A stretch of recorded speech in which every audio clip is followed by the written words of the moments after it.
guys, it is Mrs. Terpstra. I'm here about 10 o'clock tonight because my son now has strep throat, and so I need to stay home with him tomorrow. So unfortunately, I can't do this in person, but maybe this would be the second best option. I can't afford to give you a day off because we need to get these notes done so you're ready for your test. So today we're going to talk about the religion of Islam as we're talking about the Middle East, and then we'll go back to culture and finish up those notes if we've already started them. Remember that at any time, if you need to pause these notes or anything like that, you can, or you can fast forward to wherever you need to be. All right. Well, to begin with, when we think of the religion of Islam, we think of the Middle East quite a bit. But I do want to point out to you that it isn't one type of person, and it is all over the world.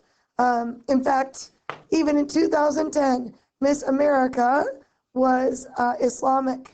And it was kind of a new thing, and she was very proud of it. She was actually from Michigan.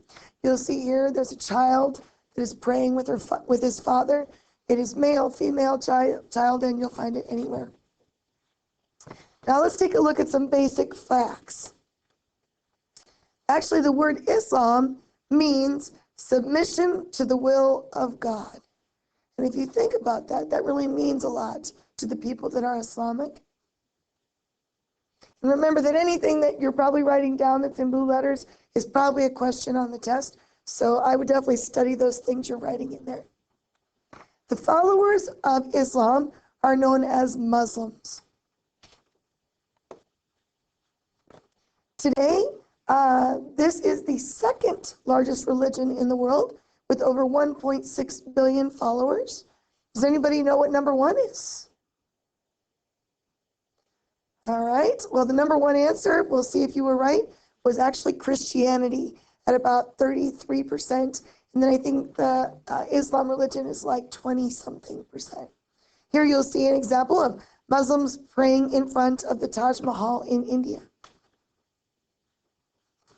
Now, here are some of their basic beliefs. First of all, they are monotheistic. You've heard that word before. Means they only believe in one God.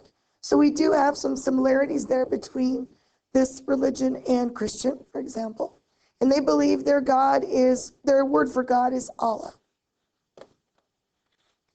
They also believe in prophets, but they have a little bit of a difference compared to the Christian religion. They believe multiple prophets were sent to mankind to teach them to live by God's law. They believe in Jesus. They believe in Moses and Abraham, and they are all respected as prophets. But then there was a final prophet named Muhammad. And that's the difference that you see between those two religions. They base their laws on the Quran, which is their Bible, and we'll find out where that comes from in a little bit. And they also base their laws on Sharia law. And Sharia law is based on three things. Number one, the hadith, which is the conduct of Muhammad and what he did in his lifetime. Second, the fatwas, which are the ruling of Islamic scholars, and imams, which are the religious leaders and their decisions. So that tells them how they're supposed to behave, what they're supposed to do as an Islamic person.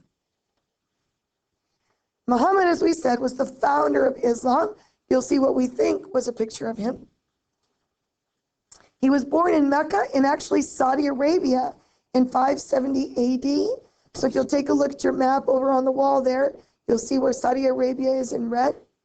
And notice that it was 570 AD. So that's like 570 years after Jesus' death, basically. Well, in 610, he was visited by the angel Gabriel on Mount Hira. And Gabriel ordered him to recite, to start speaking. And Muhammad begins to recite these words, and these, he believes, are the words of God. And those are the words that you will find in the Quran. So the Quran is his reciting at this moment. Of course, he became very popular, and he threatened the powerful that lived in Mecca. He took his followers on a hijrah, and this is basically a trip from Mecca to Medina in 622.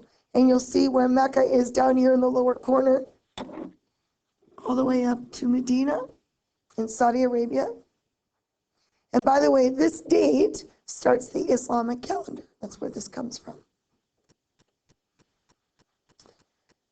He then returned and he took over Mecca with very little bloodshed, and he is accepted as the true final prophet of God. And he led his community until his death in 632. So at this point, all Muslims are unified.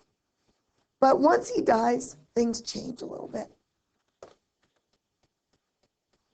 By the way, just a little aside for you, we mentioned this in the culture. Some of you, we heard this yesterday. The imagery of Muhammad is considered idolatry, and so it is prohibited in Islam. So you would not find a picture of Muhammad in one of their chapels, for example. All right, at this point, there are two groups that form in the Islam faith. We have the Sunnis and the Shiites. Remember, we represented you guys when we did our little map activity? And this is why they split. Let's take a look at these two. All right, first of all, if you look at the meaning of their name, Sunni means tradition. Shia or Shiite means party of Ali. And you'll see that that comes up down here. The current number of people that are in each of these religions, Sunni has about 940 million. The Shiites have 120 million. So you'll notice there are way more Sunni than Shiites. The percentage total of all Muslims, 90%. The Shiites have about 10%. The Sunnis' primary location is mostly Muslim countries. The Shiites are specifically in Iran, Iraq, and Yemen for the most part. So at this point, this is where they disagree. They basically were discussing, did Muhammad leave a successor after he died? The Sunnis say no. The Shiites say yes. And they disagreed about who should take the role of leader in their religion. The Sunnis chose a guy named Abu Bakr, who was a trusted friend of Muhammad, and he became the leader of the Sunnis. However, the Shiites disagreed. They believed that it needed to stay in the family, and so they chose Ali, who was the son-in-law of Muhammad, and he became their leader. Thus the name Party of Ali, Shiites. And they have been fighting ever since, basically. In fact, we'll even see in our notes tomorrow that Syria is partially split because of this religious difference. The next thing I want to talk about is Mecca. And maybe you mentioned this when you studied geography.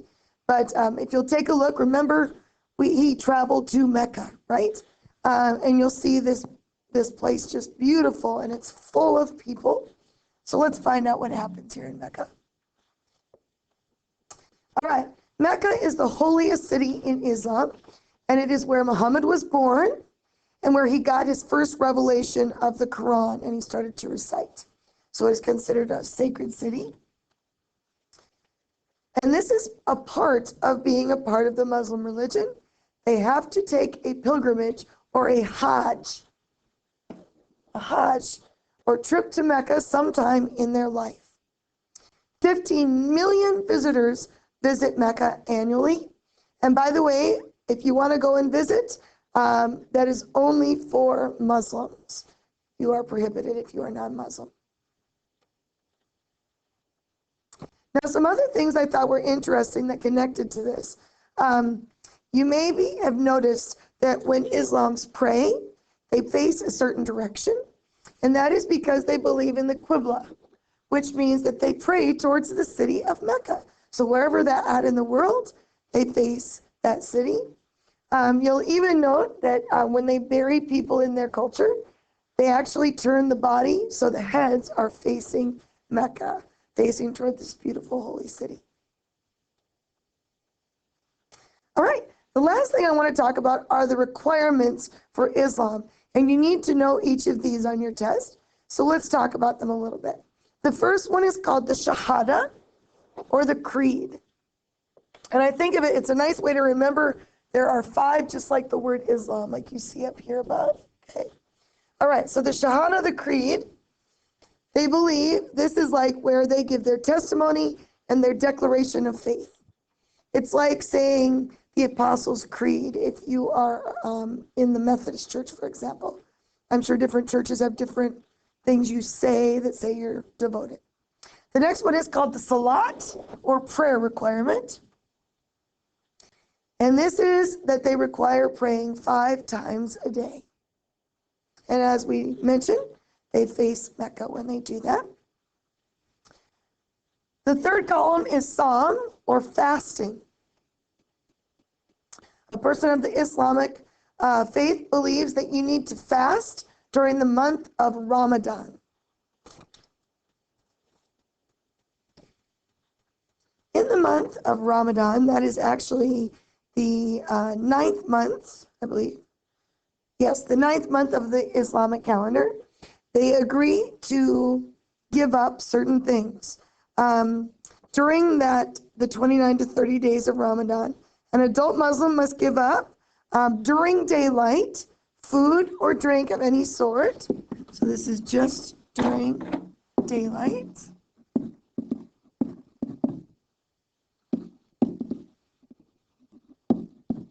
Food and drink. Smoking. And sexual activity. Now, there are people that can be exempt from that if they are the elderly or young children or whatever. But then they usually ask them to make that up at a later month, or they give to the poor or something like that.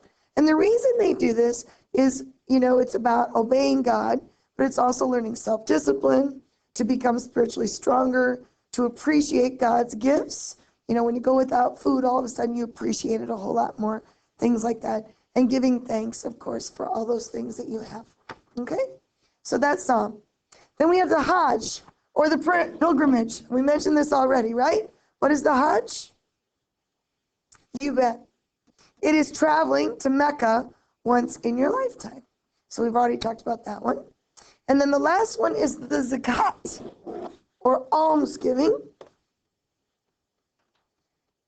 And if you think of alms for the poor, if you've ever heard that in a play or anything, they believe that you should give 2.5% of your income to charity to the poor, because you need to give back to the world.